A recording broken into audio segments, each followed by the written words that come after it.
매일 아침 하나님과 함께 누리는 하늘의 양식 오늘 만나.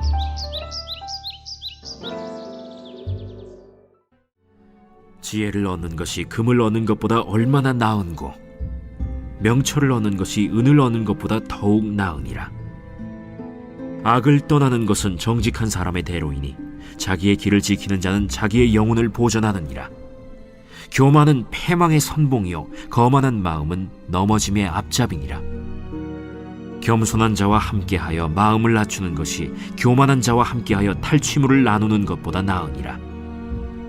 삼가 말씀에 주의하는 자는 좋은 것을 얻나니 여호와를 의지하는 자는 복이 있느니라. 마음이 지혜로운 자는 명철하다 일컬음을 받고 입이 선한 자는 남의 학식을 더하게 하느니라. 명철한 자에게는 그 명철이 생명의 샘이 되거니와 미련한 자에게는 그 미련한 것이 징계가 되느니라. 지혜로운 자의 마음은 그의 입을 슬기롭게 하고 또 그의 입술에 지식을 더하느니라. 선한 말은 꿀송이 같아서 마음에 달고 뼈에 양약이 되느니라. 어떤 길은 사람이 보기에 바르나 필경은 사망의 길이니라. 고되게 일하는 자는 식욕으로 말미암아 애쓰나니 이는 그의 입이 자기를 독촉함이니라. 불량한 자는 악을 꾀하나니 그 입술에는 맹렬한 불같은 것이 있느니라. 패역한 자는 다툼을 일으키고 말쟁이는 친한 벗을 이간하느니라.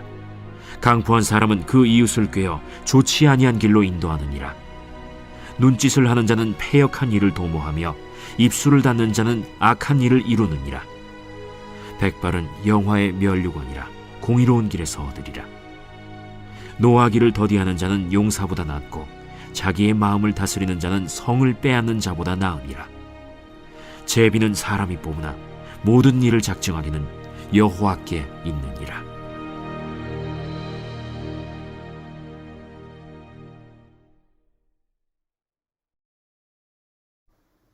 오늘날 그리스도인들의 신용도가 땅에 떨어졌음을 우리는 부인할 수 없습니다. 어디 가서 기독교인이라고 말하기 어려운 시대를 살고 있죠.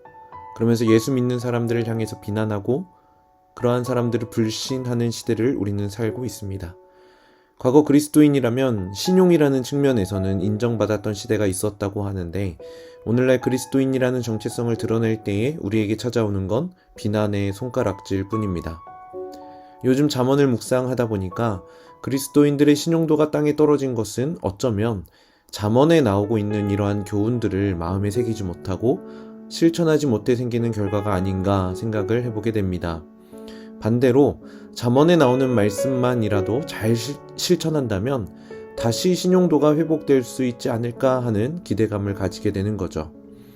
오늘 본문 16절을 보시면 지혜를 얻는 것이 금을 얻는 것보다 얼마나 나은고 명철을 얻는 것이 은을 얻는 것보다 더욱 나으니라.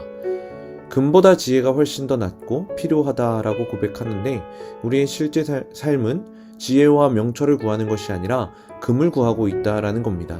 이러한 것으로 시작된 우리의 모습이 그리스도인으로서의 신용들을 떨어뜨리고 있다라는 것이죠.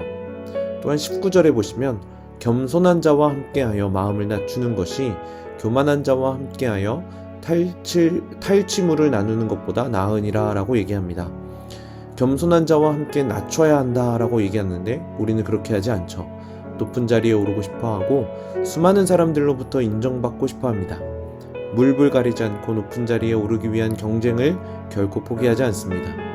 세상 사람들이 높은 자리를 얻기 위해서 뇌물을 주고받는다거나 남을 짓밟고 속이고 쟁취하는 일들에 그리스도인들 역시 가장 앞장서서 하고 있다라는 거죠. 19절에 얘기하고 있는 탈취물이라는 건 전쟁 후에 얻게 되는 전리품을 가리킵니다. 그렇다면 탈취물을 얻었다라는 것은 힘과 뛰어난 능력을 가지고 있다라는 사실을 대변하겠죠. 힘과 경쟁으로 대변되는 이 시대에 그리스도인들도 여전히 힘으로 대항하니까 세상과 구별되는 그리스도인이 아니라 세상과 별반 다를 것 없는 모습이 되고 만 것입니다. 성경은 분명히 교훈합니다. 교만은 패망의 선봉이요 거만한 마음은 넘어짐의 앞잡이니라. 우리의 마음이 여전히 교만하고 거만하다면 우리는 분명히 계속해서 넘어지고 말 것입니다. 그렇다면 우리가 더욱 겸손함으로 그리고 다시금 그리스도인으로서의 신용도를 회복할 수 있는 길은 무엇일까요? 20절입니다. 삼가 말씀에 주의하는 자는 좋은 것을 얻나니 여호와를 의지하는 자는 복이 있느니라. 바로 말씀에 주의하는 것입니다. 여기서 말하는 말씀은 단순히 하나님의 말씀만을 가리키지는 않을 것입니다. 그러나 여기서 주의하라라고 권면하는 이 말씀은 여호와를 경외하는 삶을 향한 교훈임을 우리는 부인할 수 없을 것입니다. 결국 여호와를 경외하게 하는 지혜의 말씀에 귀 기울이고 잘 듣는 것이 우리에게 겸손의 태도를 갖게 한다라는 것이죠. 그래서 우리는 잘 들어야 합니다. 그리고 그 말씀에 주의해야 합니다. 그리고 여호와를 경외하게 하려는 말씀임을 잘 기억하여서 여호와를 의지해야 하는 것이죠. 그리고 그렇게 말씀에 잘 주의하는 자는 그의 열매가 선한 말로 나타납니다. 그렇기 때문에 우리는 우리의 입에서 나오는 말에 주의해야 합니다. 24절에 보시면 선한 말은 꿀송이 같아서 마음에 달고 뼈에 양약이 되느니라 라고 얘기를 합니다. 선한 말을 내뱉는 건 지혜로운 자의 결말, 열매라는 것이죠. 결국 진짜 지혜로운 자는 자신의 생각이 늘 옳지 않다라는 것을 인정합니다. 죄인이라는 사실을 인정하기 때문이죠.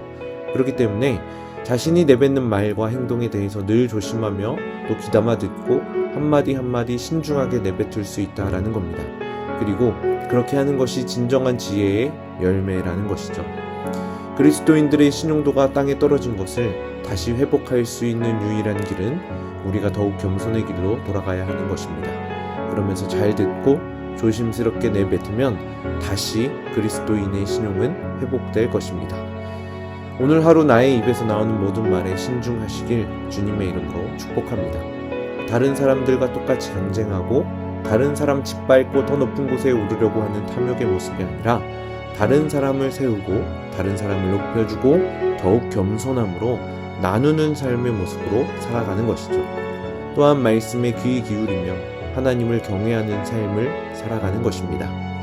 사랑하는 우리 성도님들이 세상과는 확연히 구별되는 참된 그리스도인의 모습으로 또 참된 그리스도인의 열매를 맺으며 살아가시는 모든 성도님들 되시길 주님의 이름으로 간절히 축복합니다.